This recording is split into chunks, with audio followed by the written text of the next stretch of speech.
Hello and welcome to another SDAQ&A. I am your special guest today, Peter Dixon, and I'm not your special guest, I'm your host for today.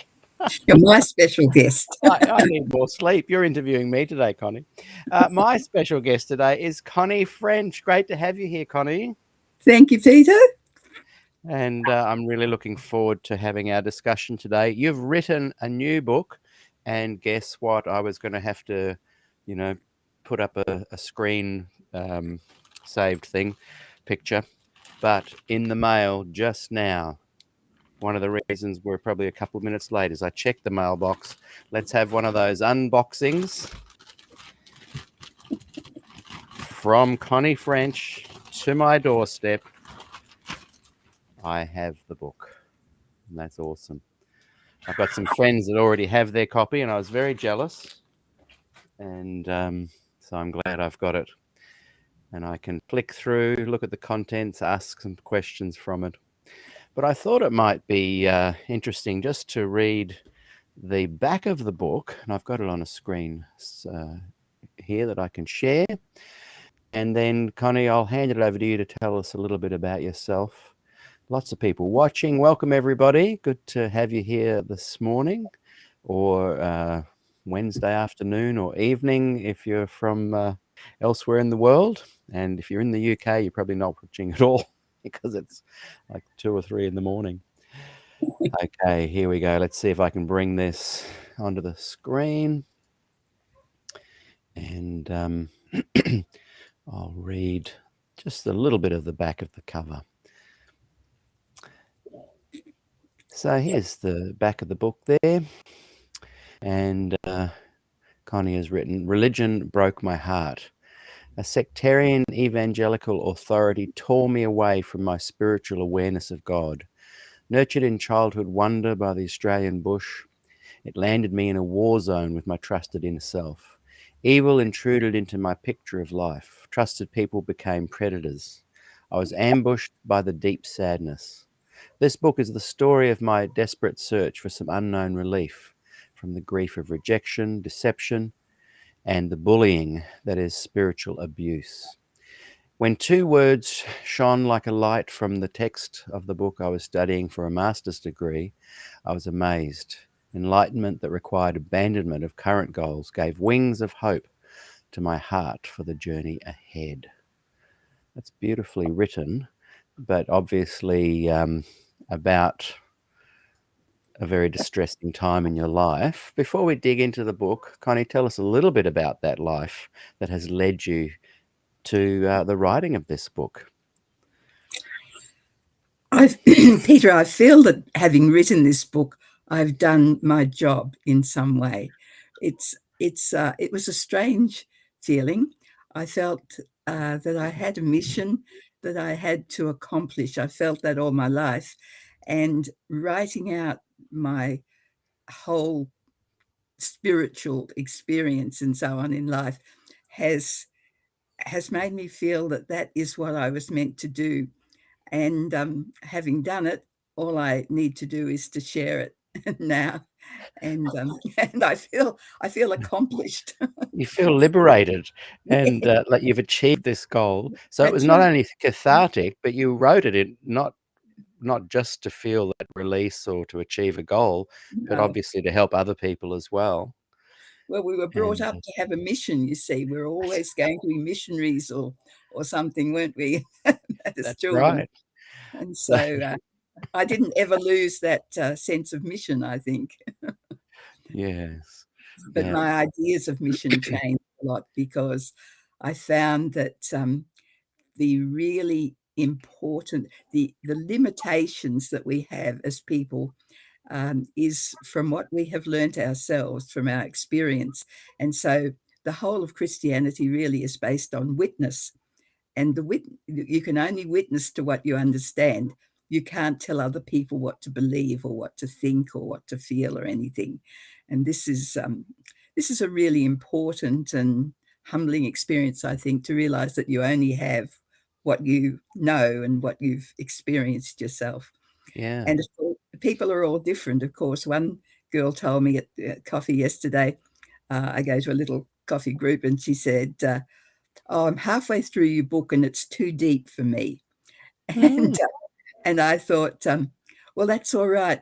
I don't think that everybody has gone up to the neck in trying to sort out religion. You know, some people don't think that way, and it's okay. She can read the poems. I like the poems in it. That's right. And I like that attitude too, where you're hoping that some people may gain a benefit from it, but you're not Yeah. pushing it down. You're saying our belief experiences, our life experiences are very personal. They're our Oh, own, yes. and Very in some ways, in in reading some of your comments and posts within the group, I have noted that your the church you grew up in um, kind of was trying to push its beliefs down your throat in a way that you are now Yeah. not doing. You're simply sharing your experiences. Tell us a Yes. little bit about your early childhood. Were you born into the Seventh-day Adventist Church? Yes. In fact, I think I was taught before I was born, Peter.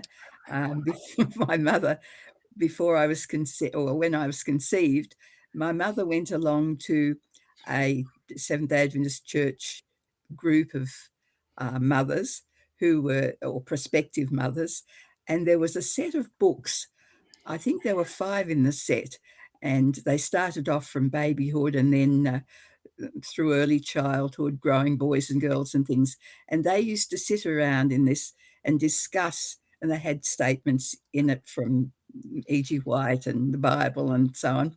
And they were learning how to bring up their children. And so, and of course, I was taken to church every week before I was born. So I think that I have been thoroughly indoctrinated from the beginning. You were marinated in Adventism before Exactly. you took your first breath. That's right. Exactly. What are some of your earliest memories of Sabbath school and being a part of the Seventh-day Adventist community? And where was this? In Currumbong, where you are. Yes, that's my home. I was born in a nursing home in Currumbong, and the house that my father built, the property my father bought, and the house is now number 5 Beauty Point Road, Morisset. So Oh, that's it wasn't number 5 then because we owned an acre and a half of bushland, and that was my bushland, Peter. I owned that. I was the queen of that wow. estate, and that's Was it where on I. the right-hand side or was the left going down to the creek? Which way are you coming from? Morisset, it's If on the right. Yeah, okay. No, when you go down Beauty Point Road, Oh, is it on yes, the it's right on of the that left. or so Left. were you right down to the water? Were you able to go through the bush to No, the water? no, our bush went to the road. Oh, From the right. road up. So it was Right. now I think there are blocks going along the Yeah. main road, and Yeah. ours is a number 5 up there. And a couple of years ago, I went there and knocked on the door, and the lady who owned it there was really happy to find out about the origins of the house and everything. And a lot of it looked exactly the same, and it was quite an emotional experience. Yeah, I can imagine.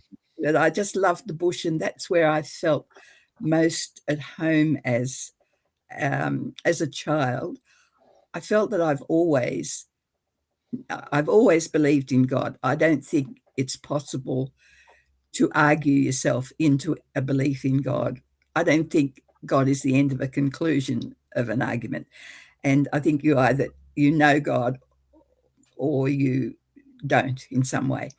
I think everybody knows God, but not everybody admits to knowing God. Anyway, so I just loved it there in the bush. And I felt that the influence of the church at that time really pulled me away from that intuitive knowledge of God and gave me a picture of God that was very damaging to my life. So that's what it was. But there were lots of things that were good about my childhood. I loved going out to the camps where you did buns on sticks and over the campfires, and the JMV meetings. And um, my father used to take me on bike rides out into the bush, and sometimes we'd walk along the railway line and pick up the onions or potatoes that would fall off the train, the goods trains. And so I really enjoyed that. In fact, there was church in the chapel, and my mother would insist on me having some pencils and paper, etc., during the sermon. And sometimes my father would take me outside and walk up to the tank, the water tank up there, or take me down to look at the chooks. So I like those sorts of church services. Do you mean the big water tower that we've got? Yeah. Yeah. It's incredible. If people want to know what we're talking about with regards to the water tower, just Google Kurrambong water tower. It's a heritage listed structure. It's huge, isn't it? Yes. Yeah, we used to live just down from there as well. Uh-huh. So a lot when I one of the interesting things in my endeavor to interview people that are former Adventists is to hear these stories that reflect positive memories, excuse me, as well as to touch on things that weren't so amazing. And there are a lot of positive memories that one can have surrounding Adventism. There's a beautiful subculture within Adventism that people are kind and friendly, and I think perhaps what you might have stumbled across that sort of took you away from that beautiful bush connection you had with God was perhaps some of the ideologies of Adventism. When you were young, when did you first start realizing that some of these things that I've heard you say were spiritual abuse? When did that first start to kind of become apparent to you? I probably wouldn't have used the words abuse until much later on, because it's become a little bit more recognized today. In fact, I've brought one book. I don't know whether you've seen that book at all. It's Wade Mullen's Something's Not Right. Yeah. Who wrote that? Something's Not Right. Mullen. Wade Mullen. No, I haven't heard that. Well, I haven't read that book. That he has done a lot of research on abuse in the church and defined it and everything. And it's very liberating in a way, because you realize that something is wrong, something has been going wrong with the way that people have been treated, and it's not all your fault, or you're not supposed to be all forgiving and understanding and so on. You can say, look, that's not right, you didn't do the right thing. So yeah.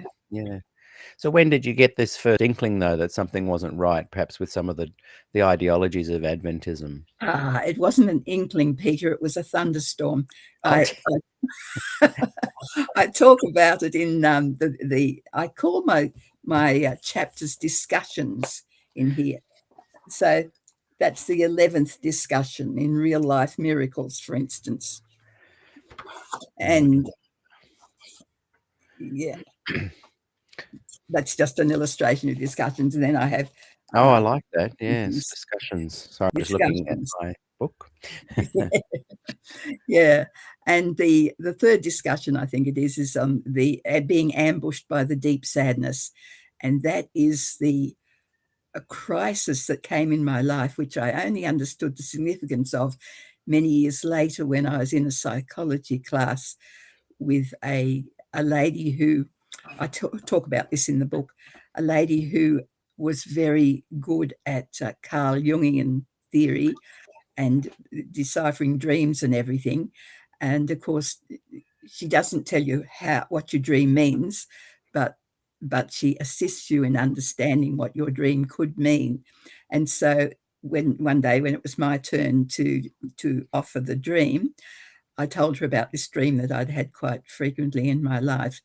And it was about a child being at a funeral. I could smell the jonquils and everything, or the child could smell the jonquils, and it was there, and I didn't know why there was a coffin there, and I didn't know the coffin was supposed to go somewhere, but it couldn't get past the wall, a whole lot of things like that. And she said, and she said, "Oh, and how old was the child in the coffin?" And I said, 8. And she said, "What happened to you when you were 8 years old?" And that's when it all unraveled to me, and I realized that something really bad had happened. And she said at the end, she said, "It was like you died." And I said, "Yes, it was as though I died." So it was the great unveiling of my innocence, I think. It came across with a rather unfortunate incident with my father in connection with the church. He was a very moral person, the sort of person who stood to duty, stood for duty as the needle to the pole, and stand for the right though the heavens fall. They were his quotes and things. And he was a professional qualified accountant, first for the Sanitarium Health Food Company in Cooranbong and then for the Avondale College. And at the time, the students worked to cover their fees, but they weren't paid in cash. They were paid in credits. And so you worked so many hours and you got so many credits and so forth, which was still the way it ran when I went later on, which was good because I felt good about being able to earn my own way through college without my father having to help me. But anyway, the college board asked him to put some of the credits of some of the students who had more credits than they needed, and to put them through a kind of laundering poor fund to give the credits to the people who didn't have enough, and not to tell them.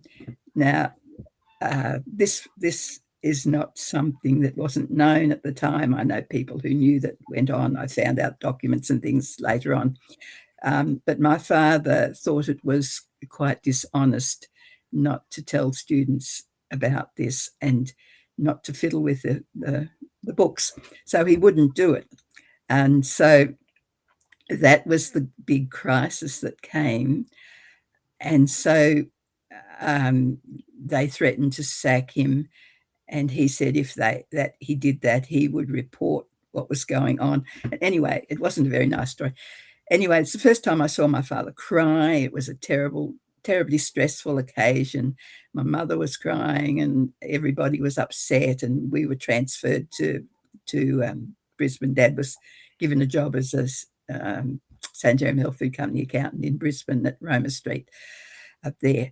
So I just mentioned this because of the impact it had on me in my discovery that I was totally alone in the world as far as my own spiritual life was going, because I always I had a very close relationship with my father particularly, and we had a lot of fun, doing things. He taught me to row the boat down on Dora Creek, and as well as go on walks and rides in the bush and so on.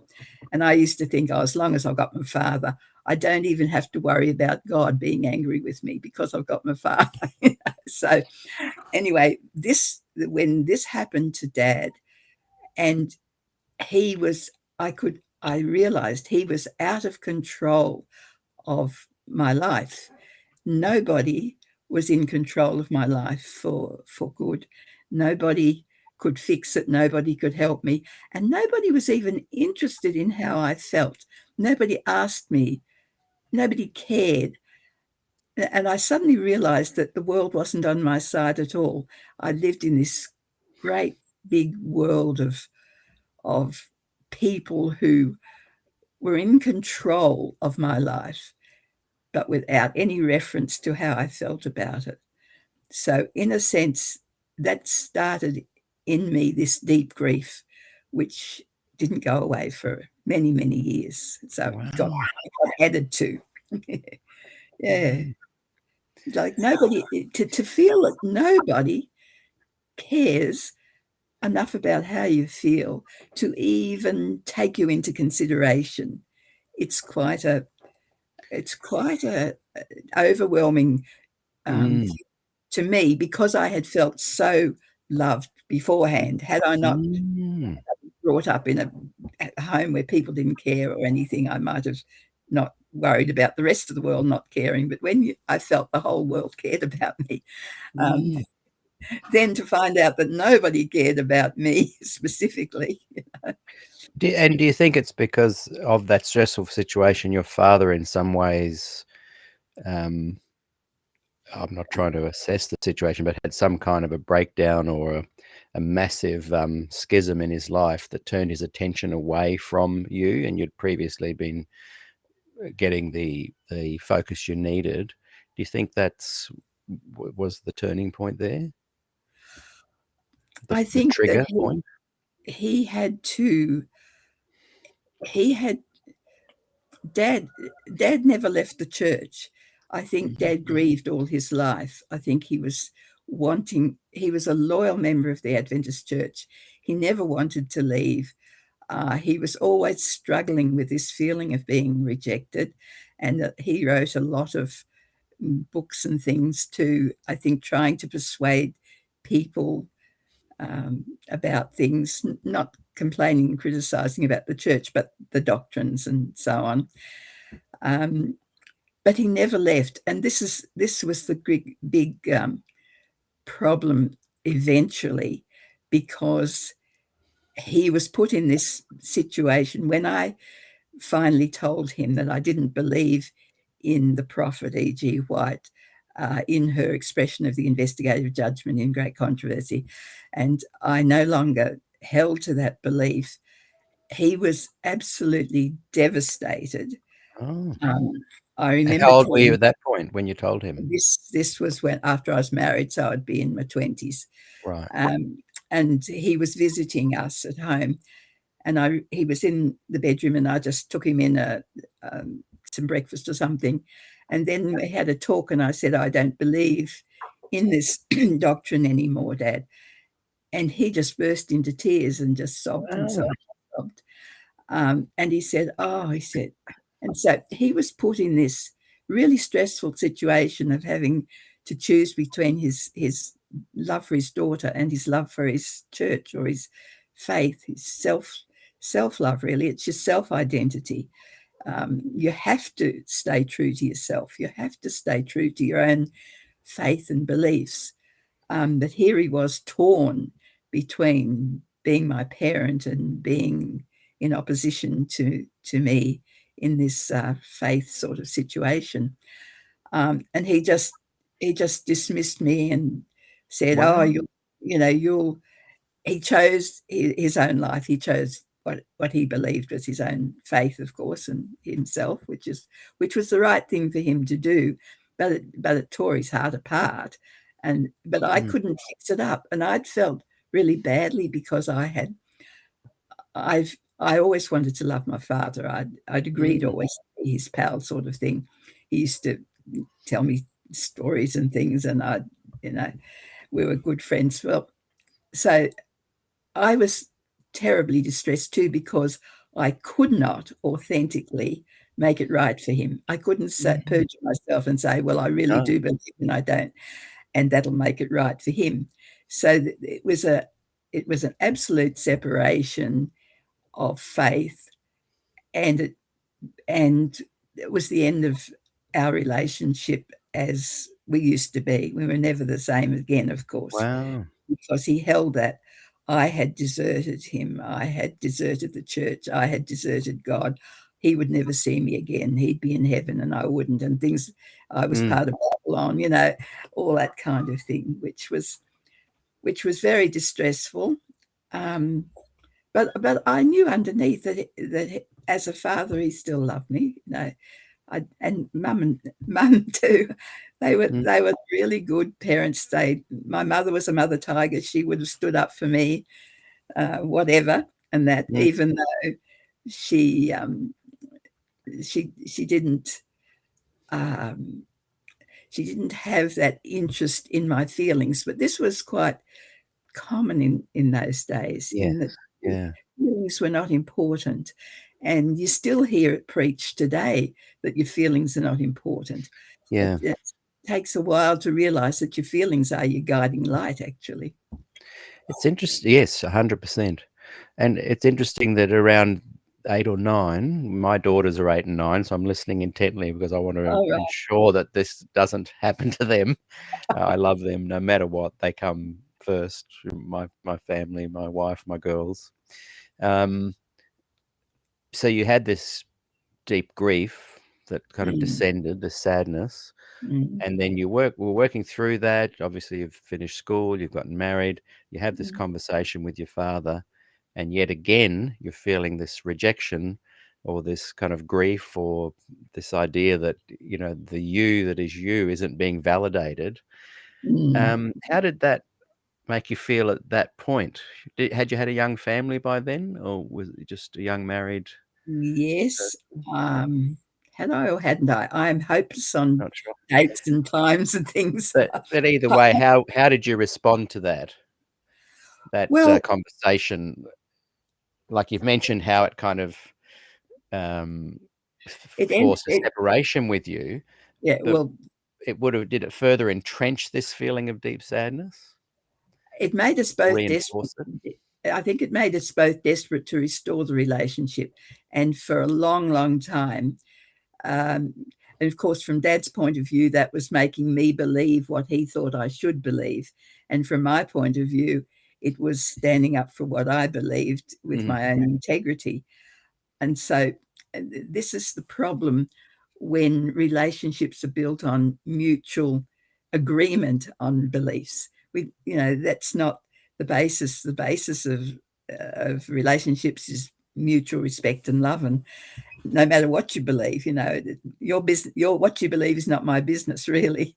Yeah. And but because I knew that Dad would never accept me unless I believed what he believed, and I kept writing to him, he kept writing to me. So we wrote back screeds and screeds and screeds of letters back and forth, with him trying to convince me of things and me So pointing out. sad. So Yeah. it didn't work. It never happened. Yeah. And so, I'm just gonna bring up a comment that someone's made, and I just feel this sadness, for you and for many others. I don't care what my girls believe. I wanna make sure I wanna run in to tell them now. They know that already, but I wanna just run in and reinforce it, to them now. They're just inside on school holidays. yeah. That I think it Tell us a bit more about this kind of connection that people have with having to be together based on conditional belief systems. And I'll just read this from CMB, the ambassador. This testimony feels really familiar. Many of us former SDAs understand this sadness all too well. God bless you, Miss French. Thank you. Thank you. And that's a beautiful comment there, but sad, isn't it? And it is something Mm, that, yeah, all religions face. But in my personal research and journey, I've discovered that Mormons, Seventh-day Adventists, and Jehovah's Witnesses, in what we'd call more mainstream kind of sectarian groups, mhm, religious groups, seem to have a little bit of an extra bonus intensity connected with this kind of separation. If you don't believe what we believe, we're going to ostracize you in some kind of a way. Not as obvious as the JWs, but mm, powerfully evident within the Adventist Church, and often centers around the investigative judgment and the sanctuary and some of these pillar beliefs. So just share with us a little bit more about this journey you had trying to reconnect with your father based on somehow trying to make the beliefs gel. Yes, that was the condition that he needed, is for people to agree on the doctrine or the faith or the truth or the church in order to be together. And this is the big thing that I had to unlearn, because we're not together based on whether we agree about everything or not. We're together because we are all children of God. And so I have three daughters. You just met one of them just a Yes. little while ago, Yeah, and she's lovely. she didn't know what you were talking about when you were talking I about know aliens. that I thought that was so great. It was Julie, and hi, Julie, if you're watching. But I felt I made a joke or something about not a joke, but I was talking about October 22 and how my Yeah, daughter was born on October 23, and when yeah, she was hearing about 1844 at school, and yeah. she said, "Dad, am I a disappointment?" And I said to her, "No, no, you're the day after the disappointment." Made Yeah, made something like a joke about that, and Julie was like, "Huh? I don't get that." And I yeah, thought yeah. I thought, "Awesome," so you were able to protect her from that, and, Oh, I'm yeah. concerned that, Renee is knowing this stuff so young, she's 9, and it's still being taught at school, obviously, and I love the school up here, I'm not criticizing the school, but No. it seems to just weave its way in, this kind of, um doctrine that seems to separate people more than unite people.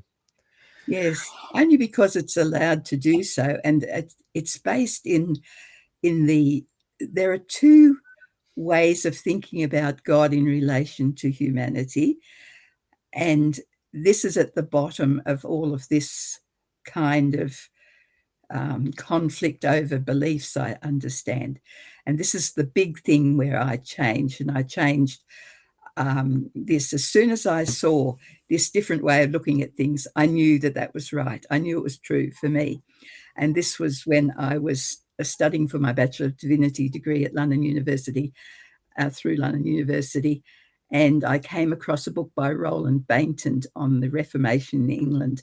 And he was explaining how the Anglican Church tries to provide a system of worship like an umbrella to include everybody, because of the belief that everybody is included in God's family.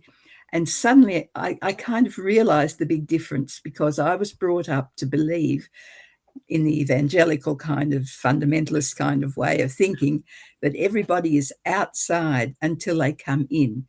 There's an us and them. There's the great unwashed out there, and Mm, we are the ones who know the truth, and we mm, believe the right things, and that.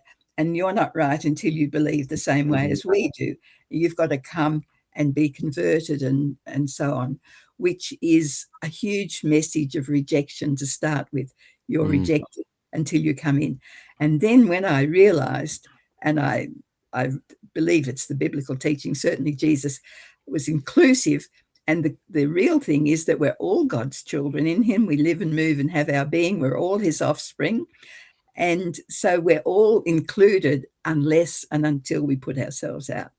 So I have no difficulty in saying yes to that. That I adopt that completely. I think everybody is included, warts and all. It doesn't matter what you think, believe, feel, and everything. You're all God's children, mm, unless you deliberately um, reject, reject yourself, really, because you're rejecting the your own convictions of what is right. Sorry, that doesn't make sense. I'm thinking of the no, no, blind. I'm thinking yeah, of the blind man, yeah, really, because when Jesus said that their sin remained, it was not because they had done something really bad to someone else, but because they'd perjured themselves. mm, The hypocrisy of it. They told him, "We can see that this is the work of God, but this man's a sinner." And the mm, blind man says, "Hey, you know, he's done the works of God, and you're calling him a sinner. What are you thinking of?" Um, and then they asked him, "Are we also blind?" And he said, "Well, if you've said you see, and if you didn't say you saw, then you wouldn't be blind, or you would be blind." Hang on, I'm getting mixed up. Anyway, your guilt I remains. yeah, I know what you mean, and you're included no matter what, unless Yes, it's so you that decides to not be to a part to of it. Mm, yes, to go against your own conscience and what you see. Anyway, I have 3 daughters, and they're all different. And I love them all, and they're all perfect because they're my children, by the way. This perfection business too, be ye yeah, perfect as God so that, yeah. Well, I'm perfect because I'm a child of God, not because I'm do morally right things all the time. Anyway, So I have 3 children, and Joy, my oldest daughter, is now an Anglican priest in New South Wales, and she is all for God. You know, she's devoted and she's loving, and she does a wonderful ministry. And incidentally, the first thing she did when she became a priest and represented the church was to kneel down in front of me and apologize for the actions done in the name of God to me in excommunicating me from the church family. So that really moved me very much. You know, it can't change history; it doesn't make a difference. But it was very, very moving. Anyway, she's wonderful. They're all wonderful. My second daughter has a totally negative view of the church because, and I'm being confiding here, really, these are private things. I made them only you, yeah. I made the mistake of sharing my grief when I was excommunicated from the church because I didn't believe in the doctrine of the investigative judgment. I was heartbroken because I was brought up in the church with my family, all my best friends, all the community, I went to all the schools and colleges. It's the only life that I knew. So I was heartbroken. And I made the mistake of leaning on her a bit. She was only about 13 at the time. And because she was so sensitive, but she's also not an extroverted person, she took it all on board herself. And it's almost like she was in the same position as I'd been, not being able to make things right for Dad. She couldn't make things right for me. And she also felt abused. She's a very wise sort of person. She uses her mind a lot. And she felt as though she was being abused by being told what to believe in church and things like that. Yeah. So poor old Jen, she got so, for a long time, she felt so sick. She couldn't go into a church. She couldn't even go into the door of inside a church. She'd feel like vomiting. You know? So she's got her own spirituality, but it's pretty distant from formal Christian religion at the moment. She's a lovely person. And that's okay. And then there's Julie, who, as you know, well, Julie was born after we had attended Bob Brinsmead's awakening meetings, which were wonderful. And that was our first sort of doorway out of being bound in a religion. If you believe something or you've been taught something and you don't know anything else, then you keep on believing it until something else comes along. Some people can just say, I'm not going to believe that anymore. It's not right. I'll just have nothing. But I find that I kind of hang on to what I believe until something better comes along. Anyway, Bob's messages were wonderful at the time because they took us out of this salvation by works into the more reformed doctrine of salvation by faith and all about Christ and the death and resurrection of Jesus and so on. So we went up with John and Joyce Slade, who were good friends, and to Bob and Val's meetings. And then we had Bob and Val Brinsmead at our home. What year was this, roughly? This was, let me see, Joy was 6 months old. So that was when we were both teaching at Warburton. I had taught the year before. So it must have been about 60. She was born 59, must have been 60 in 1960. Right. So the awakening, which was more his conservative era, was still felt liberating from perfectionism. It was a step out. Wow. But because Bob Brinsmead he was a wonderful Christian person. He was always so polite and understanding and kind and so on. Anyway, and we'd known them at college, so they were our friends. Mm. Anyway, we were visited by the president and secretary of the Australasian Conference of SDAs, and they sat in our dining room and told us that we weren't allowed to have Bob and Val Brinsmead in our home if we were in the So working for the controlling. church. And my husband, Clive French, he didn't become an Adventist till he was 19. So he wasn't sort of like Brewer Rabbit, bred and born in the briar patch, he wasn't there. And so he didn't feel so sort of part of the church as I did. And after they went, and he was a very placid person, very peace-loving. You couldn't ruffle him very much, at all. And after they went, he said in a voice you could not, I will not have anybody tell me who I can and can't have in my home. Good on him. I said, that's it. He said, I'm leaving. And so Wow. at the end of that year, he resigned and started teaching for the state, and that's how we left the church employ. Wow. Because do you remember the name of the was it the president or secretary treasurer? You said? Yeah, the president and the secretary. I can tell you the names. I haven't mentioned names in my book, by the way. Not to be attacking him, but just so that I just love putting the people at the time in context. It helps to give you an understanding of that time period better. It was Pastor Clifford. I forget his first name. And then there was the secretary was Pastor Naden, who was Roy Naden's father. Oh. They were the two who came. And Roy Naden's, which one became president? Which Naden? His father was the secretary of the Australasian Conference. Division. Yeah. And Clifford. Australasian Conference at the time. Yeah. And of course, I knew Roy very well because I roomed with Jenny, his wife. She wasn't his wife then, but Jenny and Roy were going together at college, and Roy was rooming with Ray Wilkinson. I don't know whether you've ever heard of him. Yeah. So I had a lot to do with Ray Wilkinson too, across the corner of the table, so that Jenny and Roy could talk together when the four of us went to the cafe.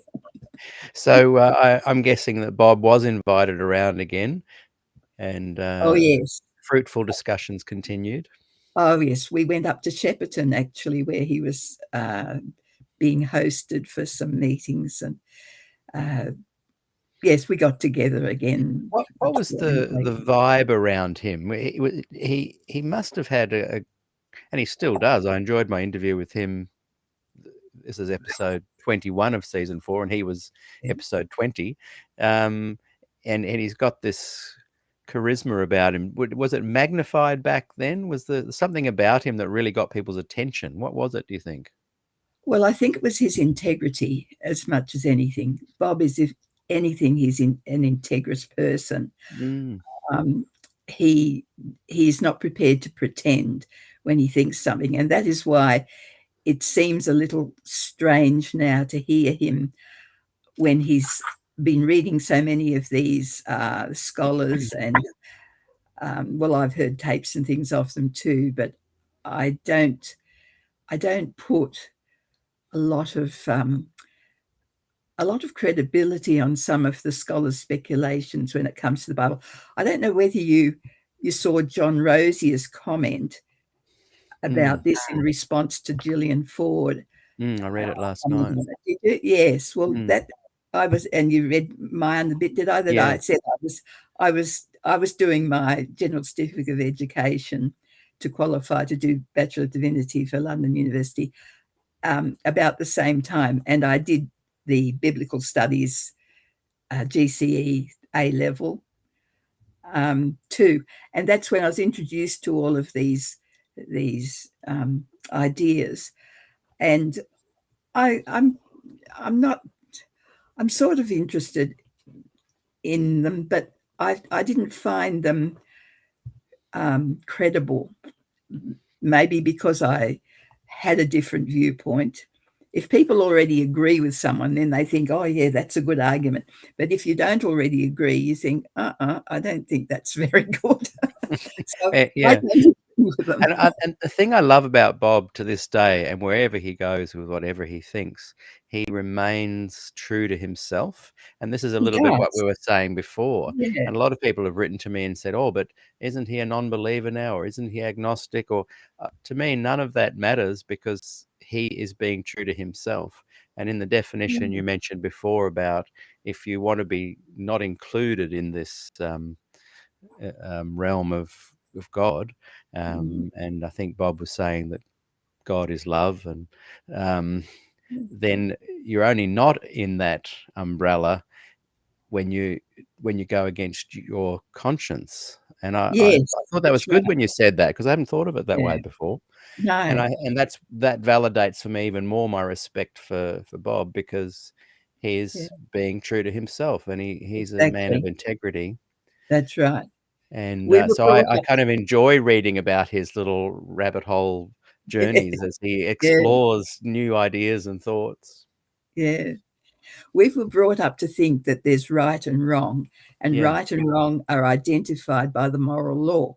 Therefore, if you keep all the moral law, you're right, and if you disobey, you're wrong. And if you keep all of the doctrines and things that are revealed, you're right, and if you disagree, you're wrong. And that's not the way that Jesus dealt with people at all. It wasn't right and wrong morally. In fact, Jesus played a bit, he sort of said, well, sometimes you can't do the right thing legally, like when you want to feed your hungry soldiers. When David fed his hungry soldiers, they had to go and break the Sabbath law and so on to do it, or the sacred bread off the table, or his disciples had to harvest grain on the Sabbath, that kind of thing. So, but we have been brought up so much like that. And then Jesus related to people with different alternatives. You're either a person of integrity or hypocrisy. And they're the classifications that Jesus related to people through. These people are sinners, but they're integrous. They've got integrity. They, like the woman at the well, look, he knew everything she'd done, but she felt so comforted because he knew everything, but he wasn't condemning her. And this is, Jesus didn't condemn people for being wrong. He condemned them for being hypocritical. Yeah, I So, love that. Yeah, good point. And I think it's so important to foster that notion within ourselves, because people can, and I've found it in this group and my other group, Voice on Facebook. I'm trying to foster this notion where we can actually not put ourselves in a position that we have the moral high ground, that we're allowed to judge other people if they're right or wrong.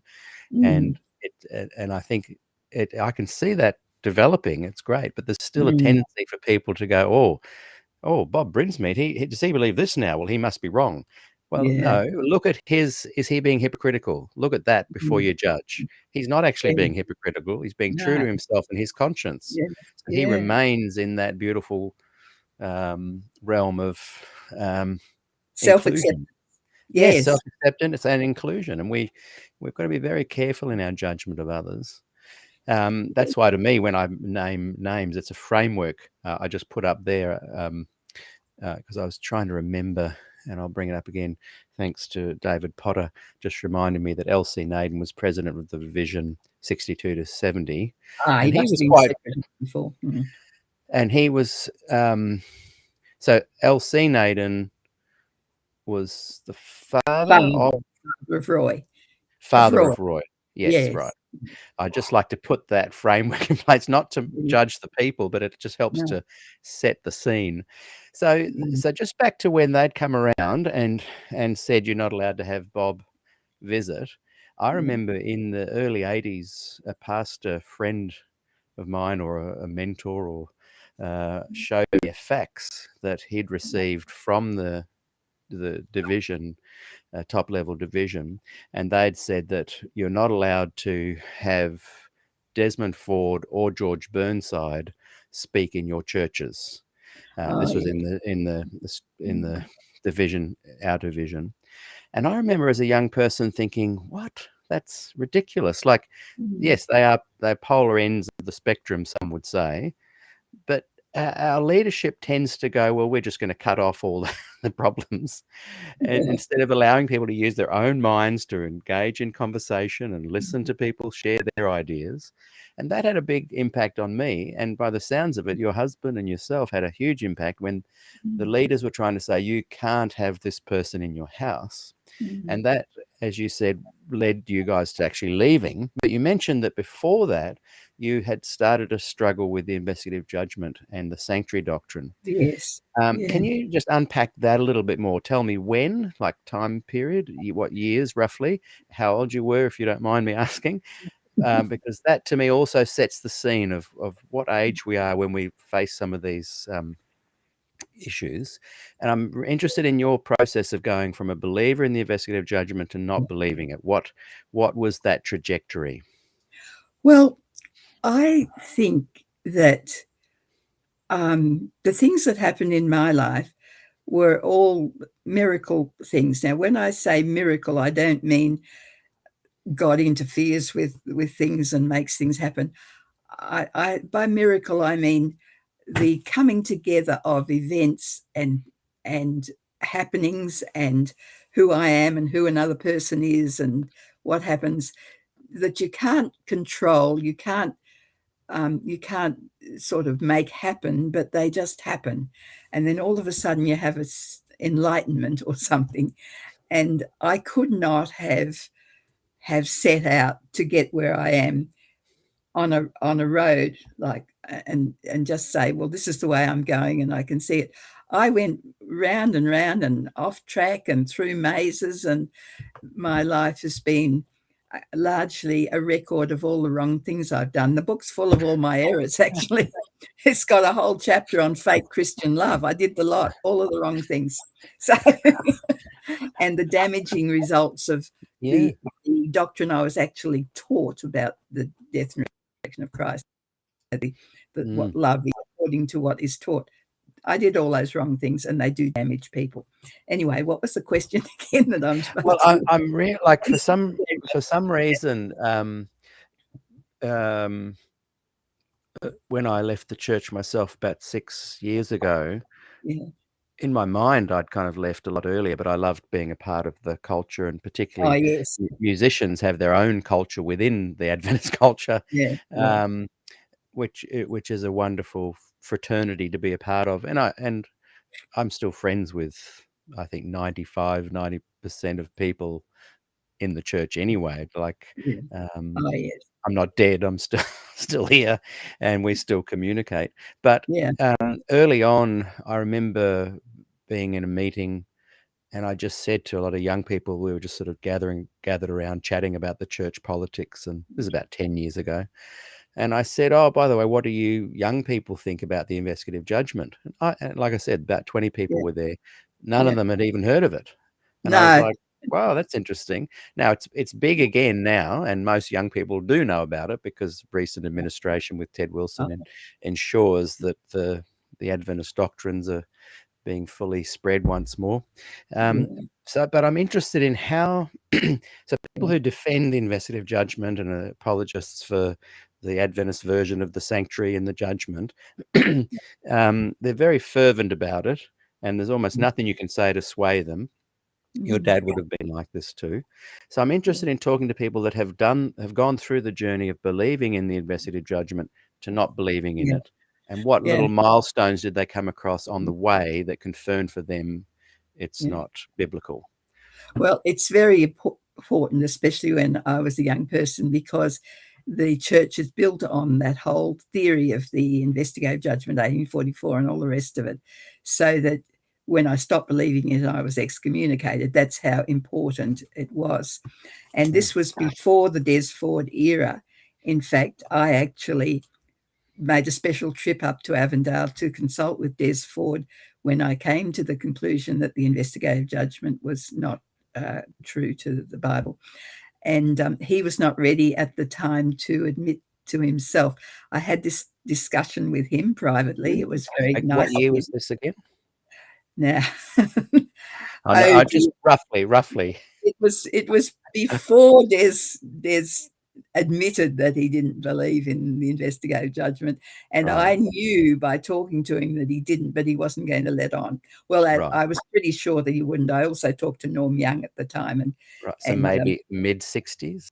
it would be possibly, yeah, something Yeah, like yeah. that. Yeah. Sorry to throw dates at you, but I love getting this picture of a time frame. So Sorry, so I back to felt that discussion. I felt like a pioneer. When you get into the Glacier View stuff and all that, I think, "Oh, I went through all this before they even got involved, before it even Yeah, happened." I was all on my own. I sort of got yeah, excommunicated right at the start of everything. Anyway, yeah. this is how it happened.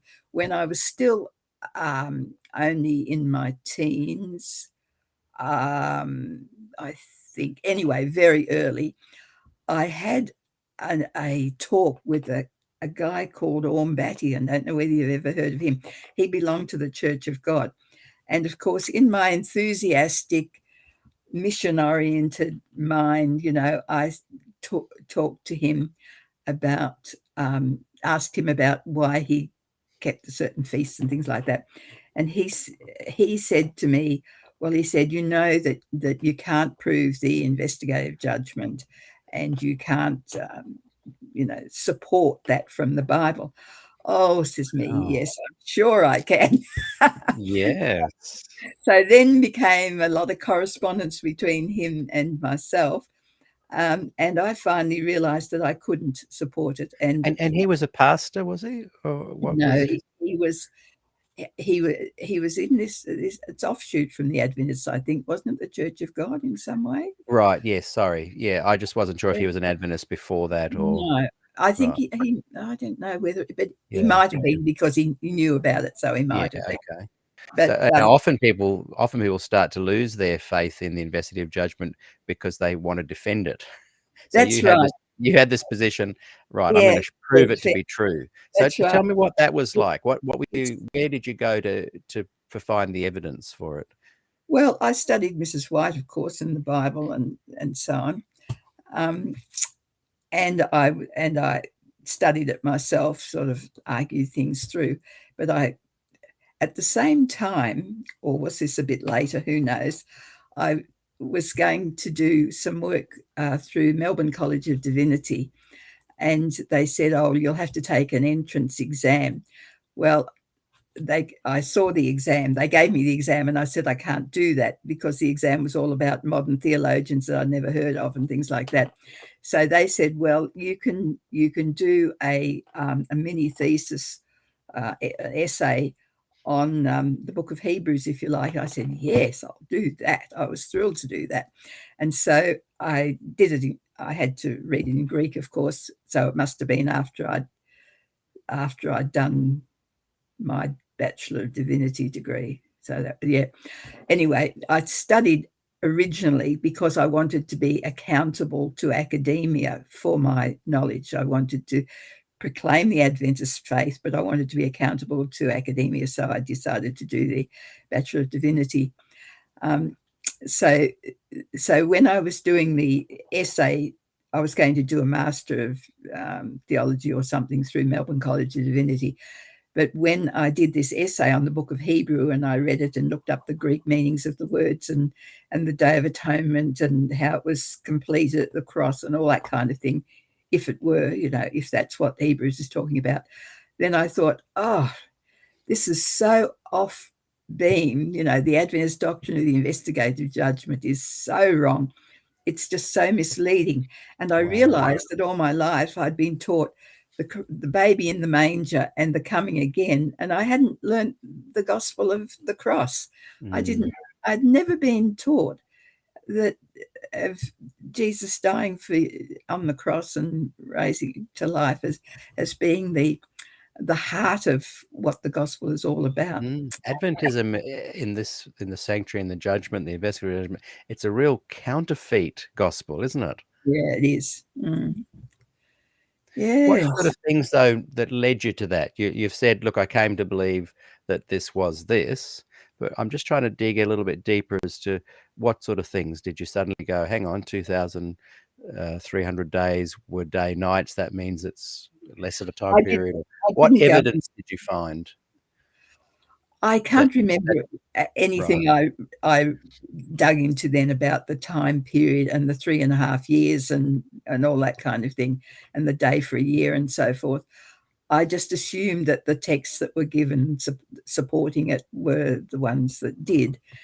But the main thing was from the New Testament. I think you can't get saturated in the New Testament and still hold on to visions of judgment and the wrath of God and so forth. I think that one of the most horrible songs I know is that one that the day that Jesus died, the wrath of God was satisfied. Oh, Yeah, I can't I stand know. it. I know. The wrath It's of so God was wrong. satisfied. It's like it pictures God like he's so angry he's got to kill his Yeah, son, and it talks about doing it for the justice of God. It's the least just thing you can ever think, yeah, that yeah, a man would kill his son. God would kill his son. What sort of God would kill his son? What sort of justice is that, yeah. to kill No, an innocent person and to let guilty people go off? And it yeah, completely ignores the fact that we all die for our own sins. yeah, God said the wages of sin is death, and we all die. He who sins, the man who sins will die. yeah, We all die. And that's it. The person who's dead is freed from sin. So we yeah, die. That's it. yeah. But I'll just bring Jesus, up a couple of comments. There's one on the Sabbath I want to come back to. So thank you, Chris Lucas live shows. I'll come back to that. It's about the Sabbath. But I just want to leave that for a moment and just stick with the investigative judgment for just a few more minutes. Someone has written, this is Angela Lima. Nice to have you with us, Angela. Why didn't that come up? Here we try again. My last Adventist pastor before I left said that not only he did not believe in the investigative judgment, but the majority of Adventist pastors did not believe it either. There's a telling moment in my first interview of season 2 with Dr. Bill Johnson, where I asked him about did he believe something supernatural happened October 22, 1844, and there's this yeah, long pause. And I remember when that happened thinking, this defines my whole season. It defines yeah, my whole reason for doing SDAQ&A, because yeah, in fact, many people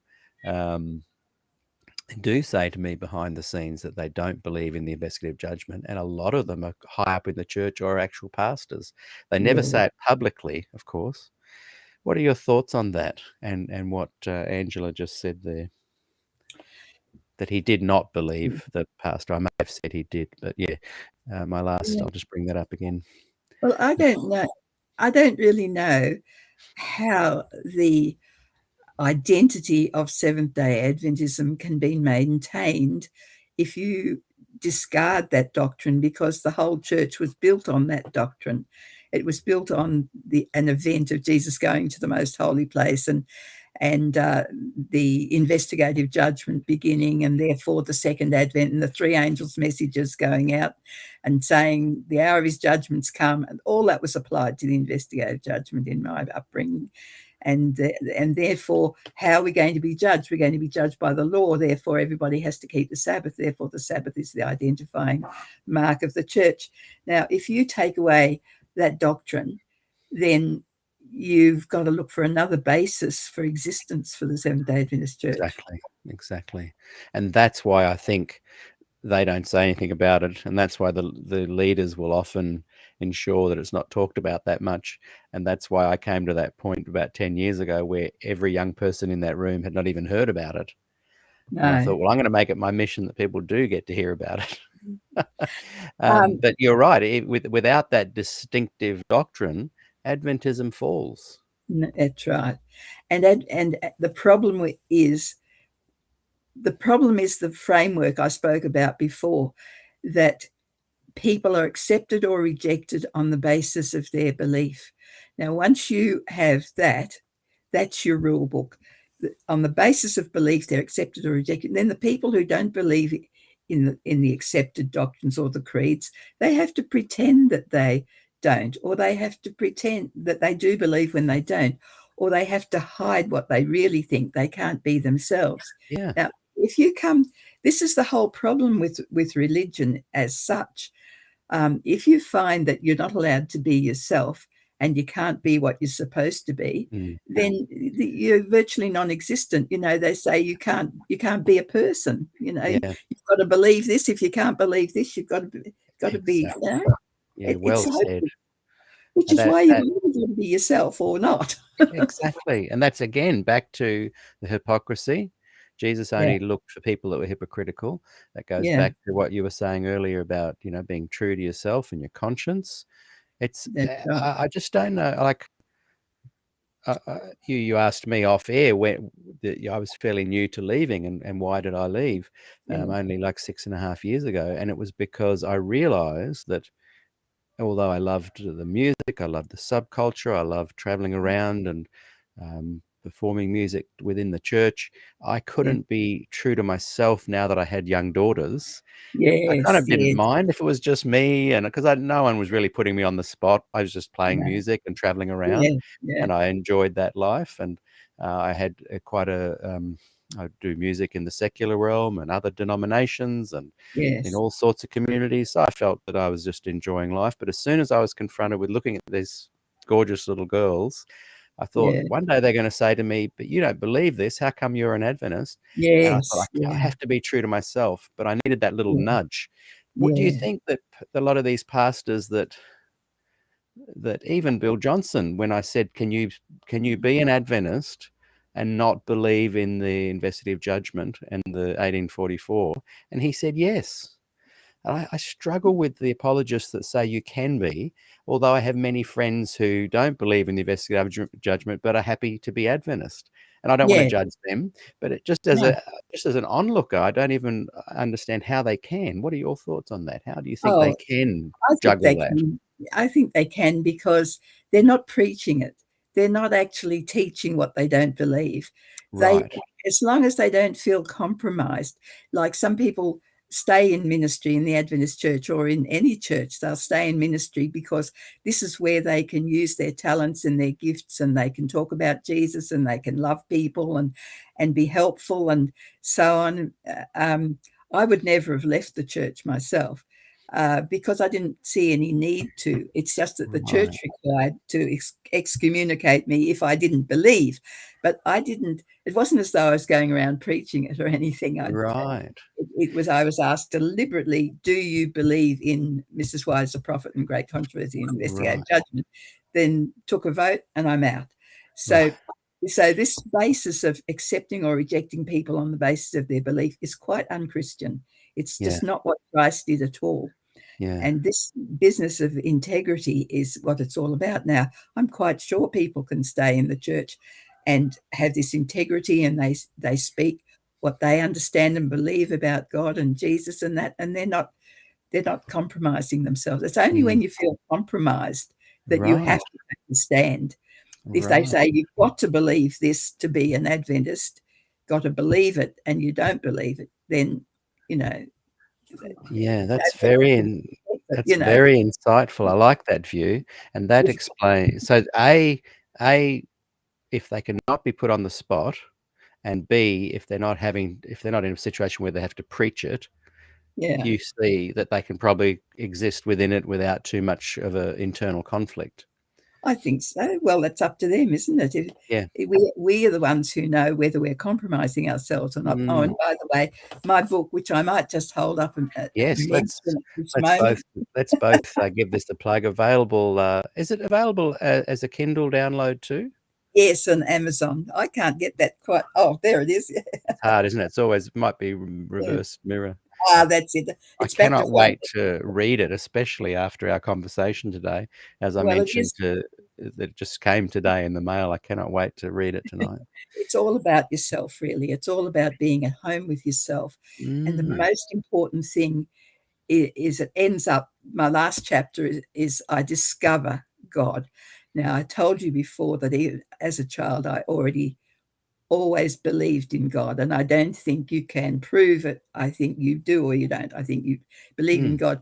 But um, you can't really, how do you know God? And this is one of the big problems in religion too. People try to tell you about God. They tell you, and God is a bunch of ideas. He's a creator and he's a savior and he's this and that and the other. And it's all hearsay. It's, and Judge Judy, if you know her, she doesn't have hearsay in her court. Don't tell me that it's hearsay. Yeah, it's all data. So I don't want to know about that God. It's all hearsay. And I sympathize with people who say that. I don't want to know about that God. It's all hearsay. Now, I say to myself, then I have, in sorting everything out in my life, how do I know God? Well, the only way I can know anybody, you or anybody else, is because we have a shared inner humanity. I can know trees and my cat who's purring around here, but I only know her from what I'm looking at on the outside. You can see people as objects, but you only know them as people from the inside because you have a shared humanity. Yes. And Oh, I like so that. that is the same with God. We cannot know God from looking at a bunch of ideas or a beautiful sunset and everything. We can, after we know God, we can say, thank you, God, for the sunset and everything. But you can't know God as a bunch of ideas, or you end up as a philosopher, and then you start putting your philosophies on people and telling them what they should and shouldn't do. But people have to, if they're going to know God, they have to know him for themselves. They have to know him from their own inner life. And this is where we know God. God is in us, or we can't know him. And we have to, just like your children are living your life, the life that you gave them, but that doesn't make them the same as you. And so we are living God's life, the life he's given us. And it's not the same as the whole of God, but it is the human God as we know it. And I think that Jesus came to show us that we're all sons of God, children of God. And this, instead of being taught about Jesus as God up there, and the problems, I don't know whether you had them at, how can I be like Jesus because he's God and he's good and he doesn't have any temptation and things like that. But that's not so. When Jesus lived, he lived the perfect human life, which is the same as the perfect God life. It was the human life of God on earth. And this is what we're called to be, and to have and to affirm. And this is what the early Christians said. Look, we're sons of God, beloved. We don't know what we're going to be, but boy, it's good being a son of God now, joy. And that doesn't mean that we don't have the human, all this overflow from the stuff we were taught and the wrong mentality that we have to get rid of. And it's taken me decades to unlearn all that stuff. So I don't blame anybody who's still wallowing around in it all. And that I do believe in that acceptance of people, and if we accept people as people first, and then that's the basis for they're acceptable because they're sons of God, not because they're good, bad, or indifferent. I That's like that. I can yeah. just, I like the idea of Jesus saying, "You're a son of God. I'm a son of God," Yeah. and then people not taking on board that they too are children of God, and going, "Oh, he's the son of God," and suddenly taking away from what he actually was saying. That's right. And they weren't worshiping him. When you ask Jesus, like, how do you pray? He said, you pray to God. He prayed to the Father, and then he talked about the Father being in him and him in the Father, and you and me and you and we and them. It was all Yeah, sort of unity of the same kind of experience of being. And so that's where I end up, discovering that yeah. God, I know God, which is lovely. Good I experience. like it. All found in this book, Broken Hearts and Hope, written by my very special guest Heartbeat, today, Connie French. Sorry, Broken heartbeats. Heartbeats and Hope, written by my very special guest, Connie French, who we're having a great conversation with today. Now, I want to we touched on the Sabbath, and Chris Lucas wrote this interesting question. I'm interested, or a statement, but I'm interested in your thoughts No, it is a question, and I'm interested in your thoughts on it. Do any of you keep the Sabbath once you leave the church? So he's obviously saying those that have left the church, because not everyone that watches SDAQ&A has left the church. I notice almost no Seventh-day Adventists keeps the Sabbath once they leave the church. So what are your thoughts on that? Well, I certainly don't keep the Sabbath anything like I did as an Adventist, because it was totally exhausting, and I don't think it was very good for the family either, myself. However, I think as Christians we enter into God's rest, and that is the Sabbath. It's the Sabbath of rest in God. And I'm happy for anybody to keep the Sabbath. I'm happy to keep the Sabbath with friends or relatives if I go there. I know how to do it. I've been there, done that, But I like Paul's idea of, look, if you want to keep the Sabbath, this Sabbath day is all right, but don't judge people for their Sabbath days or their. It's all part of the legal relationship with God. We're not under a legal relationship with God. A love relationship is not legal, and this is another thing. I think if my children came up to me and the first thing they said was, oh, look, we're so sorry for all the wrong things we've done. Like you go to church and it's, first of all, oh, we're miserable sinners and we're not worthy and this, that, and the other. I'd be offended. And that I like to think of going to church and saying, praise God from whom all blessings flow. It's we're all there to worship God. It's not about nitpicking about what people's consciences are on about. Right.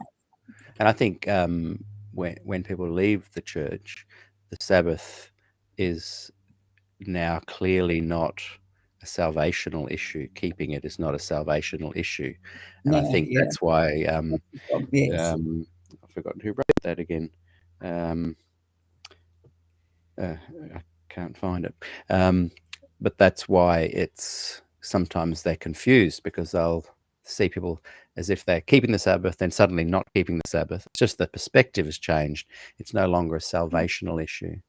I think if you feel you ought to keep the Sabbath, that you ought to keep it. You ought to be true to yourself. True to yourself. Yeah, that's the theme I'm loving that's coming through. Now, Lynn Bartlett has been very supportive of your book. He wrote a really. Do you have it in front of you? What he wrote? He wrote a really nice. He said comment something about like, it, like a review. He said, just received my book. He said, hello world, you should get this book. It tells you about Connie, God, and yourselves. Yes, I love it. And I thought he was so. I thought he was so insightful saying that, because it's all about me and God and you, like yourselves. And the only reason that it's important to say what I'm saying is because I'm one of you. I've been through it all, the Adventist thing and the Christian thing. And goodness me, if someone like myself had only talked to me when I was a teenager, it might have saved me years of distress and grief and not knowing what I was doing and finding it all out. It's such a shame. I feel like I've wasted so much of my life by having the experience. I think, though, that in my experience, where I have endeavored to share it with the younger people, it doesn't make a difference. You have to be on your personal journey. I think there's people that come along and might create a little seed or a little spark, but I think ultimately leaving Adventism is a good 25-year journey that you have to take on your own. You're always on your own leaving it. You have to do your own journey. That's true. Yeah. But it certainly helps to hear somebody else doing the same sort of journey. Right. That's why I am really keen to be interviewing people like yourself that are former Adventists, to hear their stories. And if you are a former Adventist watching this and would like to be on the show, please get in touch with me, because I want to hear your story. We want to hear your story, because the more people get to hear that there is light at the end of the tunnel, or that leaving isn't the end of the world, that it might be an option to explore, I think it's a good thing. Now, let's get back to Lynn Bartlett. He's asked a question here, and I thought we'd bring it up on the screen. by the way, those that are writing comments, if you want to write a comment and have your name come up on the screen, you need to be watching from YouTube. If you watch on the YouTube channel, SDAQ&A, you can write a question and your name will come up.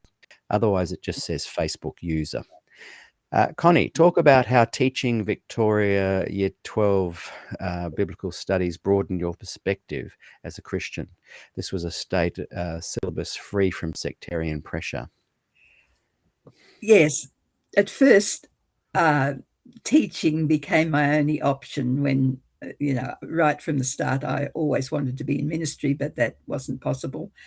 And then, of course, when I was excommunicated, it wasn't possible either anywhere.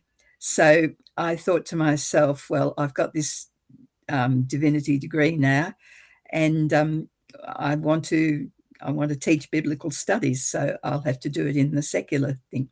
So I went to the Council of Adult Education, and I said, I see that you have adult courses for VCE, the was HSC then, I think, the High Certificate of Education, University Entrance Year 12 adults. And I said, well, could you include biblical studies? And they said, oh, well, we could, but we haven't got a teacher. I said, ta-da! Here I was. Now you have. I like it. So I created my own job and started teaching. I taught there for over 22 years at the Council of Adult Education. The VCE Biblical Studies course, I also taught at the Lilydale Academy 1 year, just the biblical studies. I taught at Doncaster Christian School. I taught at Box Hill Night School. I had 2 adult classes per night, sometimes there, 2 hours and 2 hours and that. So it was quite a big job. But the main point that the questioner was asking about is the fact that it was in a secular situation. And this was very good training for me, really.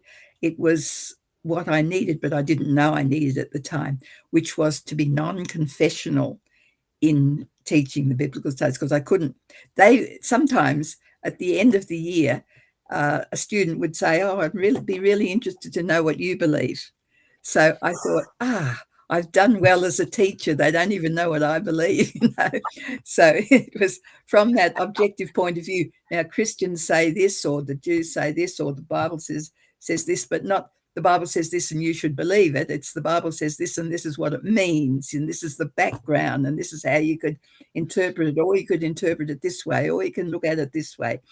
And so I got to do a lot of interesting research myself and enjoyed it very much. Had lots of good discussions and lovely people, and it was great. That's fantastic. And thanks, Lynn Bartlett, for raising that comment in question. And I've interviewed Lynn twice. And have you read Lynn's book?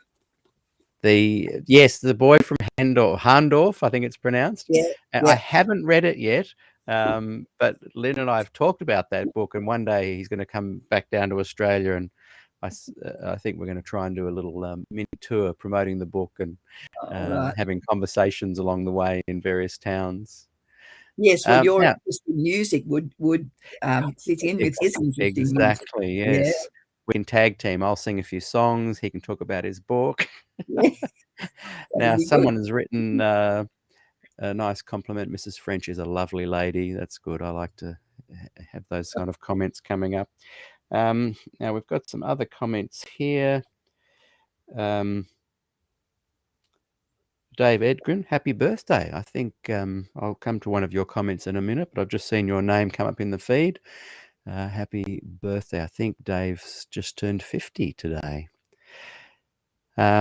Here's a question I'll bring up, and I'll try and find out who it is. Must we take an all or nothing approach to being an Adventist? What are your thoughts on that?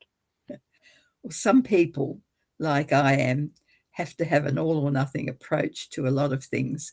I think there are other people who can spread themselves more widely over a larger field. I like that. Now, I'm going to get you to read a couple of your poems from your book. As I Oh, mentioned, as a backup, I may just need to run off for a couple of minutes. So I'm just going to let you read a couple of your poems for us. And right. I'll just take myself off the screen so people can see you predominantly. I'll be right back. Enjoy Connie French as she reads some, let's try for one or two, till I get back anyway, poems Okay, from Broken, Heartbeats and Hope. right. Thanks, Connie. This is one from the first three. The book has poems at the beginning and poems throughout, and the discussions of the chapters within. So this is our cradle spirit. We might be born in chaos, but we come to know by sight. The blindness of our darkness is revealed by brilliant light. The pain of loss, the blame of guilt, our broken hearts' despair, our enemies we see because we know what's good and fair. We start with hidden memories of a paradise we've known, a life that's worthwhile living, and from where our heart was sown. We try to hear the echoes of the truth that's had to hide because of life's tsunami that has swept us with its tide. Our wisdom did not leave us, for it wasn't just a dream. We know we're born from royalty and held in high esteem. The courtiers might disappear and no one recognize our face now smirched with cinders and the soot that's in our eyes. But we have danced in palaces, and hearts do not forget the unity of love, empowering truth we hold to yet. We've known life's beauty, triumph undeterred by frailty. We know we have some inner wings and they can make us free. We know events that happen sending messages of fear are not the voice with deepest sound of truth that we revere. There's still some music that was sung as our first lullaby. Its music sometimes echoes back when we've agreed to cry. Beyond our stress, there's comfort and new life from death that's done. We know love's temple is our home where we can live as one. Now I'll read you one which is a bit more dramatic. Oh, no, I won't. I'll read you The Thief on the Cross. I've written some poems about Jesus and his encounters with people because I found that to be very important when I started talking about belief in Christ. So this is the thief on the cross as I imagine it from Luke 23. I was nailed to a cross, fixed forever in space, unforgiven by men, unaware of God's grace, cut off from the world and with heaven's door shut, heartbroken, confused, wrenched apart in my gut. Hope was gone as they dragged me up Golgotha's hill, defeated, betrayed by their lust and their will, a victim of human attempts to be right, and killed while they all disregarded my plight. Disregarded because I was acting from need, but was seen as a predator feasting on greed. The theft of my heart had been done long ago, and in my despair I had nowhere to go. I was punished because I had caused others loss they couldn't afford. So they gave me a cross, and I suffered in agony waiting to die with a man called a king, which he wouldn't deny. I said, please remember me when you do reign. He said, you'll be with me and see me again. So if at his feast some object, I will say, the man on the cross next to mine said to stay.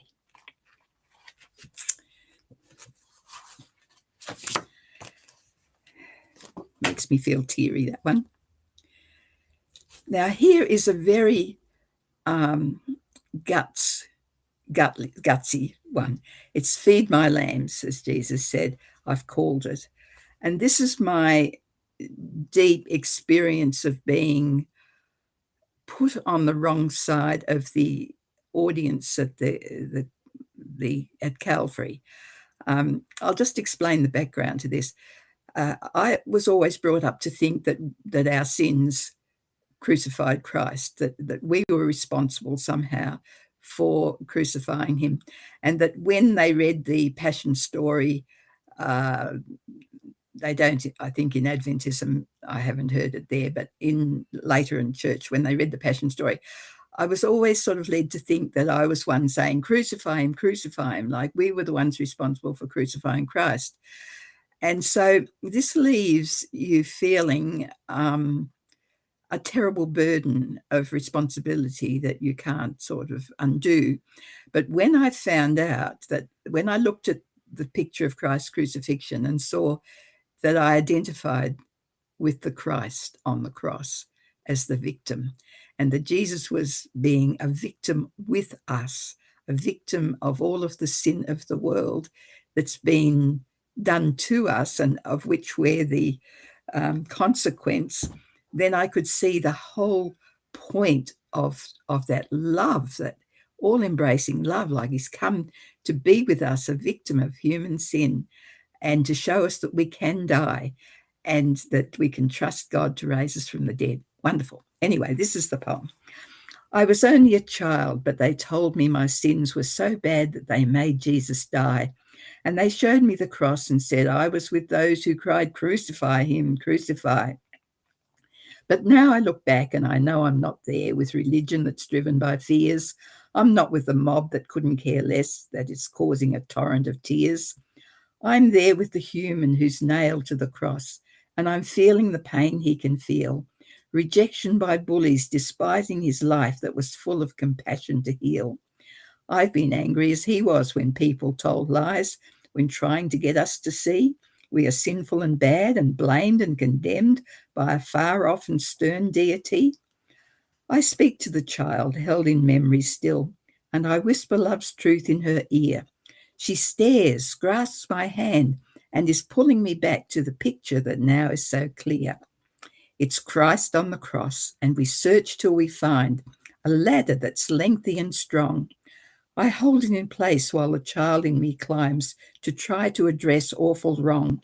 She wipes away blood, sweat, and tears from the eyes of a kind man who helped us to see that love rules the world in the depths of our hearts, and he says it from Calvary's tree. Forgive all these wonderful children of yours, my Father, because they're deceived. I know they'll be sorry they crucified you when your treasured love they can receive. Then my child clambers down past the nails in his feet, and she's crying in heartbreaking grief. What a terrible thing to destroy any life to give personal anger relief. I know, I replied, what a sacrifice made to assert he won't take life God gave. For unless love comes first in our living on earth, there's no life that's worth dying to save.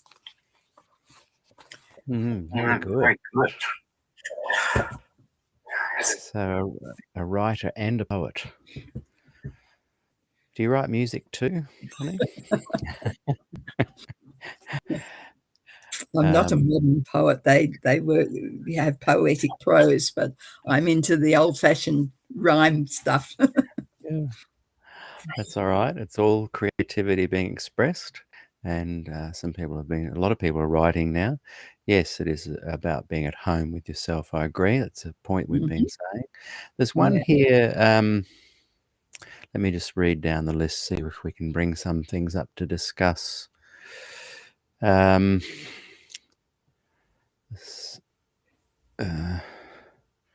Someone is just commenting, and we've kind of discussed this already, but they've said, I don't understand how so many in the church live with this cognitive dissonance and pretending all is well. That's a good little something that we didn't touch on, where people can live within the church if they're employed, and pastors, I think, if they're not challenged, so therefore they don't have to say it, and B, if they're not having to preach about it. But this last line there, and pretending all is well, I do find that annoying. I don't mind if they keep quiet about it or aren't challenged about it or don't preach on it, but they offer false hope and pretend everything's okay. Nothing to see here. Yeah, I don't know if you've noticed that or remember that kind of. You're judging that from your own point of view. If I were in that situation, I would be pretending, and so they must be pretending. But I don't think that's a necessary way to think at all. Right. I think that people genuinely believe what they believe. I trust that until I prove otherwise. And so if people are convinced that it's right and or if it's just not significant to them, it isn't an issue to them. Like some people will go crook because you're not supporting the thing against evolution or against some aspects of science, or you're not going against that. Well, a lot of these things are just not relevant to the issues that I might have, and I think people deal with the issues that are relevant to what they need to sort out to live their lives. And that was Angela Lima that had written that, and Yeah. David Potter replied, "We don't all pretend all is well." And Angela wrote back, "But if you start asking questions, you're in trouble." We have to What choose do you our think about battles, that? Peter. We have to Yes. choose our battles. We don't have to fight everything, we can choose. Yeah. Yeah. And sometimes it's better to leave. If there are only two ways of relating to people, Peter, this is what I discovered too. There are people who only know how to relate to others by controlling and being controlled. So Yeah. they're either controlling you, you're controlling them, or you're fighting each other to get control. Now, the other way of relating is to promote the person, to give and receive, and to listen and to understand. And you're giving and receiving, and you're doing it equally, and you're both respecting each other, and you're respecting each other's beliefs and all the rest of it. Now, if a person who wants to be respecting of someone gets into a relationship with someone else who only knows how to control people, then that person is going to be totally damaged.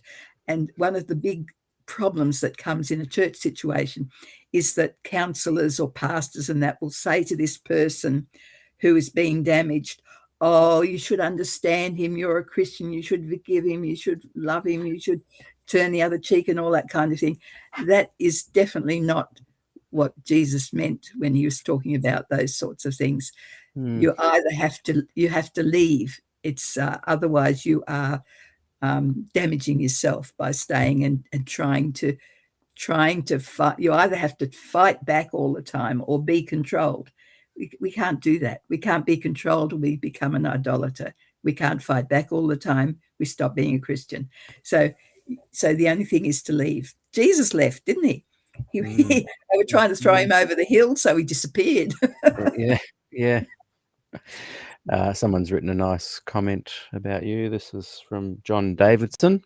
"How does anyone excommunicate a nice and brilliant woman like Connie? Bizarre." And I like Angela's response. "It is much better when you excommunicate yourself." Excommunicate yourself. Um, Yeah, well, see, you can if you. I wasn't wise enough to see that. I mean, I know some people say, well, if you're not part of the club, just don't join, just leave. But the church is not supposed to be a club. It's supposed to represent God.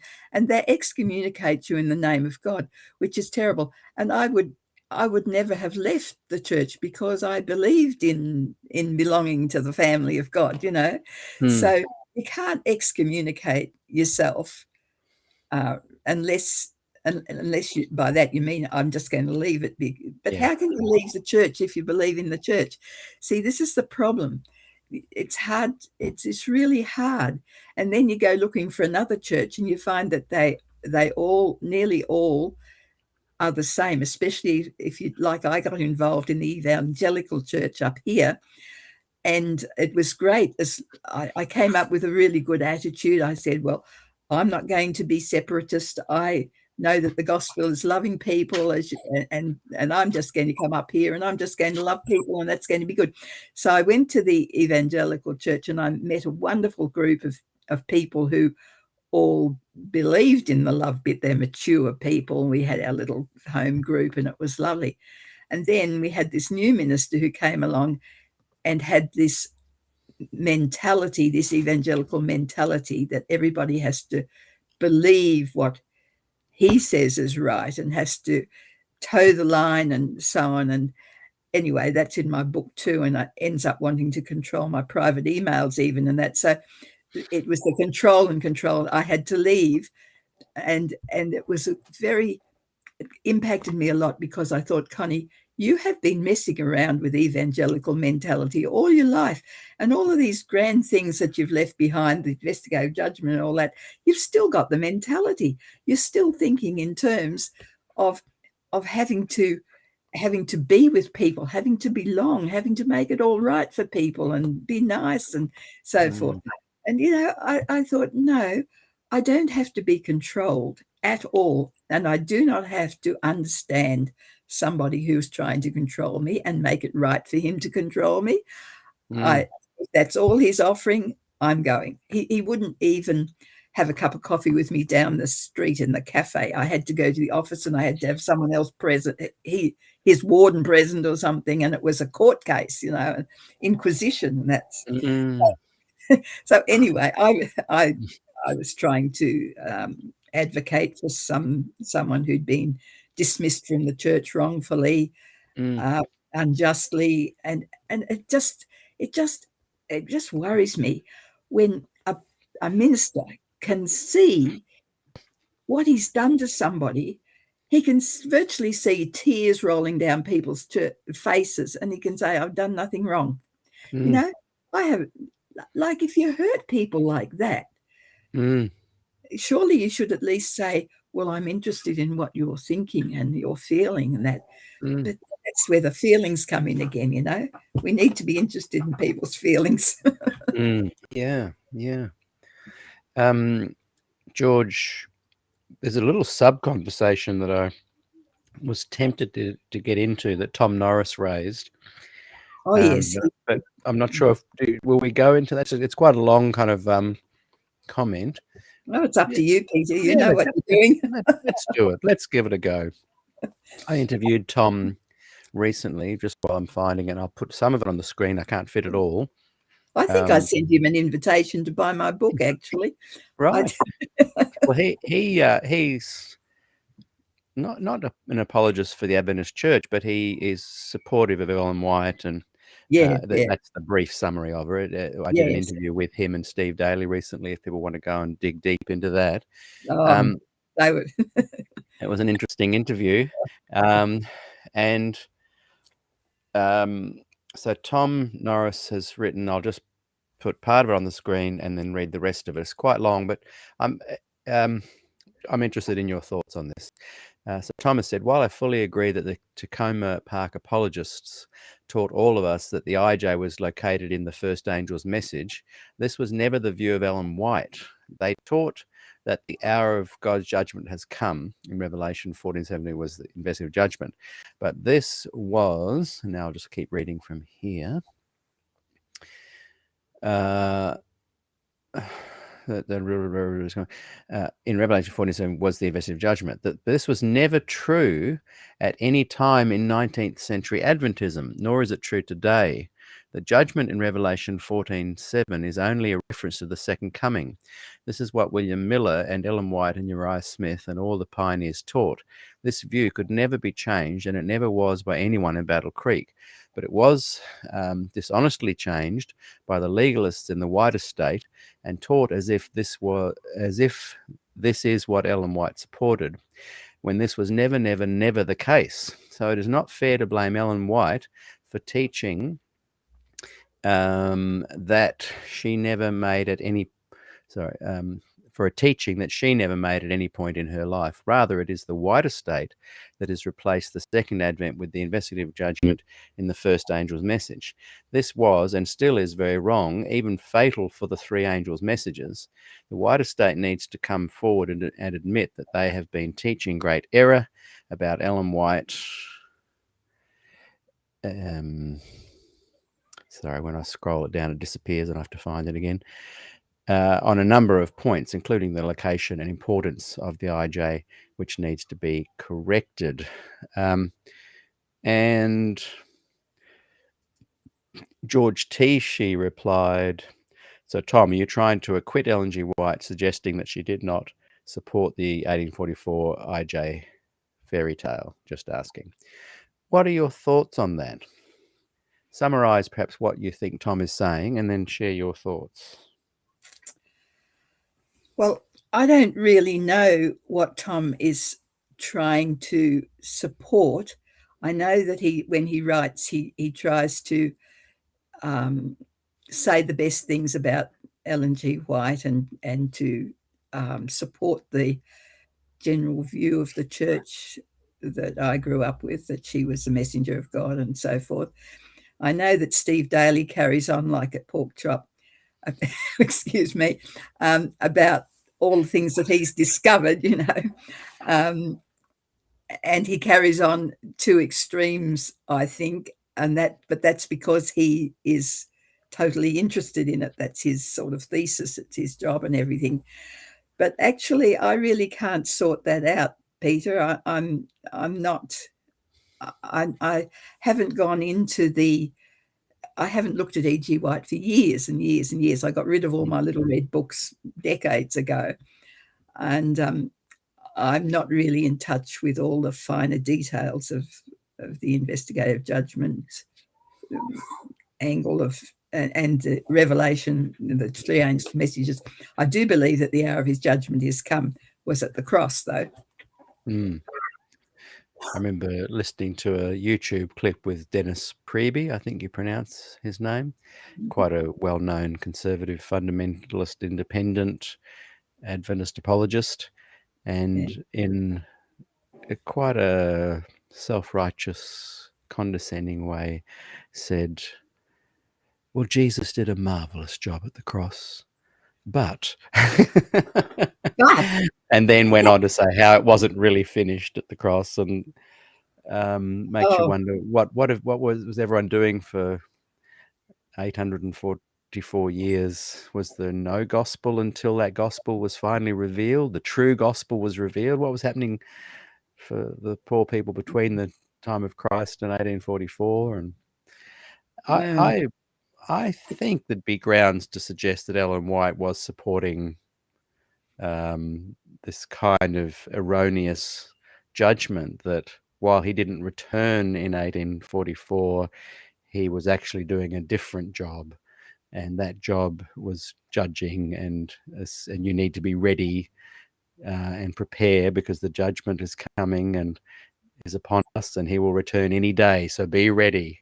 I know, that was very scary. Yeah, that was the sort of God I was taught as a child, and it was terrifying, and the time of trouble. In fact, these things stick in your mind. I remember when I first got glasses, and I thought to myself, oh, what if I break them in the time of trouble and I can't see? That was the immediate reaction. And here I was, grown up and everything, and yet that was so ingrained, that fear. And there was that rumor that people were putting tins of nut meat up in the hills around Avondale. I literally was about to say that, yeah. Well, a lot of us, when I was young, we'd go on walks up into the Wadigan Mountains here and look for little caves and places. Like, we're going for a Sabbath afternoon walk, but we'd be also, taking note, that'd be a good spot. And I remember thinking, what happens if we bring our cans of nut meat and baked beans, but forget a can opener? Oh, no. It was so real. Parents are responsible for teaching children these things. And it's so like you're a child. You're born as a child. You're a child. And then the first, like Jesus said, to go and learn from children. So parents ought to sort of learn from children. But they have a child, and then they think, this child's bad, I've got to make it good. Well, how do they know they're good? Maybe the child's good and they're bad. And this child then is taught to be bad, to come into the world and then has to defend itself and stick up for itself. So the child has to learn how to be bad. So I don't know where I was going with that, but well, how wrong it is that we somehow let seep into their childhood stories the idea that you're going to have to find caves in the hills for that time of trouble, and are you ready for Jesus to come back? And if you're not going to go to heaven. And there's this investigative judgment. I had a blue card with the 10 Commandments on, stuck on my wall, my bedroom wall at home. I didn't even know what committing adultery was when I was 6. So up on the board there, and I used to go through, I wonder if I've done anything wrong today. I wonder if Jesus is going to. And then you find out that with the doctrine of original sin, which I've had to go at too, I can explain it theologically in a less harmful way, but harmful it is because people grow up feeling unworthy, feeling that they're not worthy, that there's something really bad about them. Instead of they're loved children of God, they grow up thinking that they're rejected and God hates them and God wants to kill them if they're going to do something wrong, really bad. And to me, so what if you find that the term investigative judgment didn't actually come into the Adventist language until 1857, or that we're not defining it accurately, or Ellen White didn't say this or that? The fact is, Adventism's very core DNA is about this being ready. How It's do in you the get great. ready? You keep the commandments. It's happening any day. Yeah. He hasn't returned because we're not keeping them correctly, and he would have Yeah. returned if we'd been the true remnant church. Yeah. It is totally non-biblical, and Yeah. it takes away what you're talking about, this joy. It takes away the joy of the gospel. Yes, it does. And it's a That counterfeit doctrine is in gospel. great controversy. That's where I got it from, and that's where I resourced the information about it. Is in Ellen White's Great Controversy. Yes. Now, Darren, my wonderful neighbour and friend, who is a Seventh-day Adventist pastor and lives literally right there next door, has written, "Sorry for any geese noise this morning. I had 6 goslings hatch." Good on you, Darren. Thank you. And yes, I didn't really hear them, actually. But thanks for letting us know. Now, we're going to wrap up soon because there is someone asked here. That's what I was just going to come to. I know the one you're referring about what to. I found the most difficult to deal with. Yes. So this is. Let me just find out who it was. I'd like to try and put a name. So this is George Tichy, and he's written, "Connie, in the whole experience, what was the most difficult thing to deal with for you?" And I thought this might be a good thing to just start rounding off our conversation, though I would love to have a part 2 down the track because I could talk to you for hours. I'm loving this conversation. You can read the book and then you might have more questions. That's right, yes. The most difficult thing to deal with was accepting myself, because I was rejected, and I had no basis for accepting myself. When you've been rejected all your life, or you felt rejected, and I'm talking about in the spiritual sense, I've already mentioned how I wasn't rejected as a member of the church with the camps when I was a kid and all that. But in my spiritual experience, I always felt rejected, and I often applied for jobs in that area in which I was well qualified, and I got rejected. And when I was excommunicated, of course, that was an enormous rejection, and it was rejection done in the name of God. So I've always been a fairly trusting sort of person, and when you're rejected in the name of God, that is spiritual abuse on a grand scale. Yeah. It is absolutely devilish. It is really damaging. Be rejected by love. Rejected by God, the whole world. What else is there? If I'm not accepted by anybody, how can I accept myself? I haven't got any grounds for it. And then, of course, I was under contract to the General Conference to write the children's stories for the Review and Herald from there. And I was looking forward to that because I'd written a page, like just a little article in the Science of the Times for about 5 years when Parr was the editor of the Science at Walton. And my children were small. They were called homely homilies, and they were just little sort of stories about the children with morals on them and all that. And I liked writing children's stories, so I was really, really excited about having this, being under contract to write children's stories for that.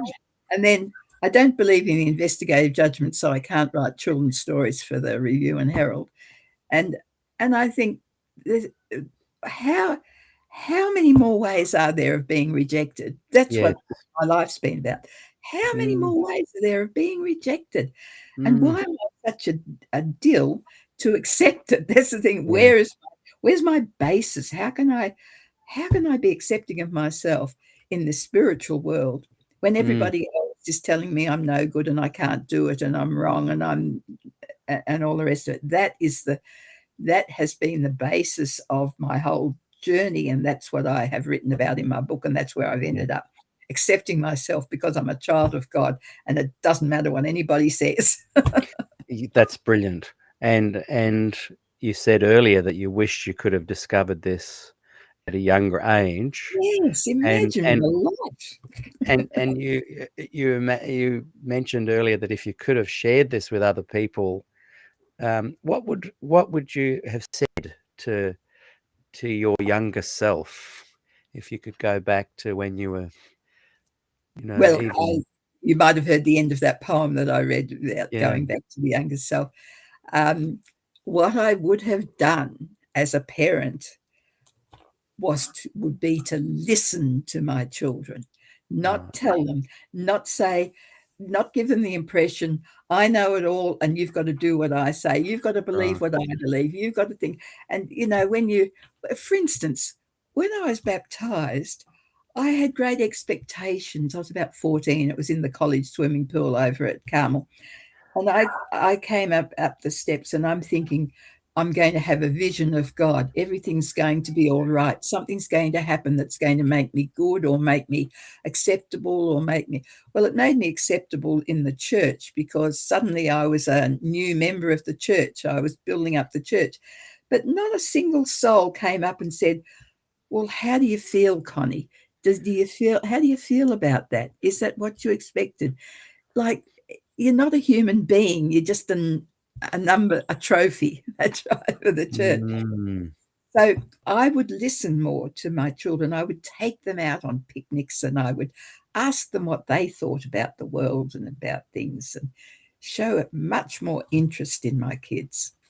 That's mm. right. That is very good advice. They As you were would, saying it, they would tell as me you were, who God is because God's in them. They would tell yeah, me who God is. I literally was writing that down as you said it and put it on a card so that I will look at it every day.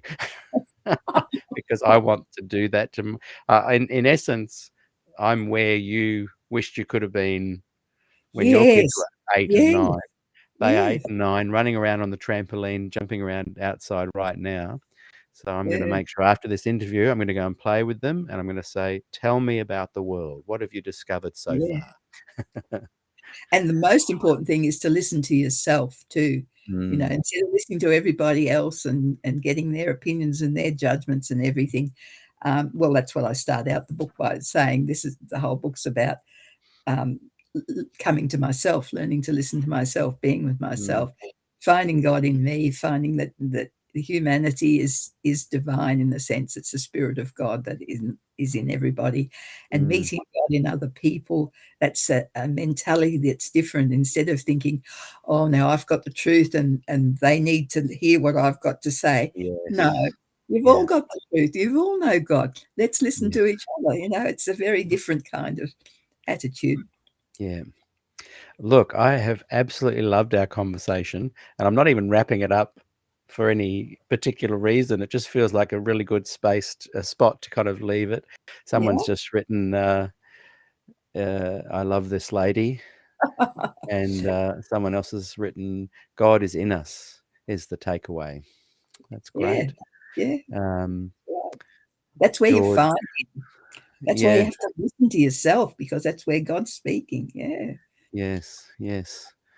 So, look, the conversation will continue. Please go and um, I'm speaking to, Connie, please go into the group and just answer and right away communicate with everyone. I know you're a valued member of SDAQ&A, our community, and we love having you involved. And one more quick plug for the book, which arrived on my doorstep literally minutes before our interview. I'm going to read this tonight, and Might take I'm longer than going that. to over the next couple of days. and the weekend. And I highly recommend people go and buy the book. Where can they buy it besides Kindle?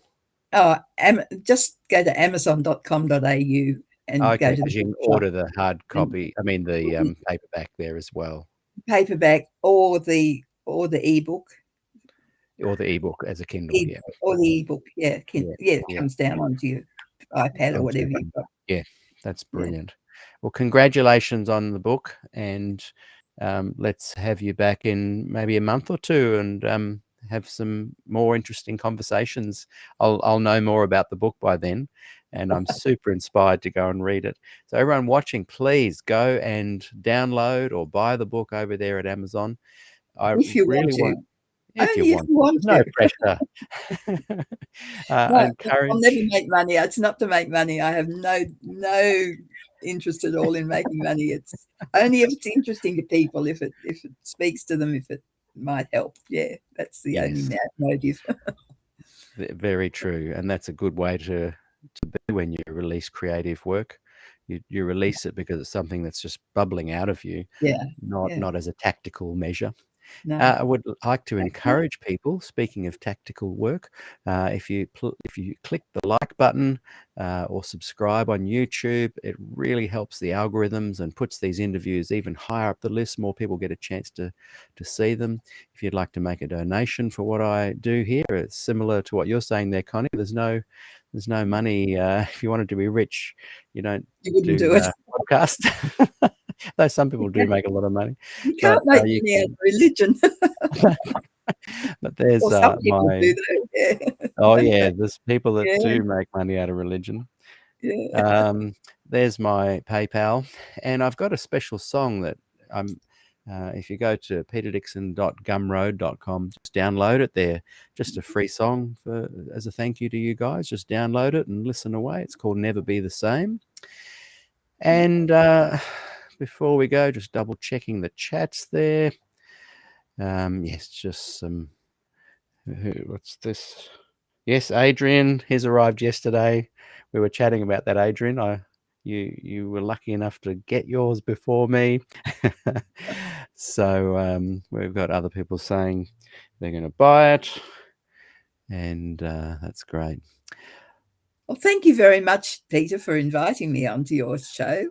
That was a lovely surprise. Well, thank you. I've had a great time and really enjoyed talking to you. So everyone, please thank my very special guest, Connie French. And until next time, we'll see you later. Right. Bye. Bye.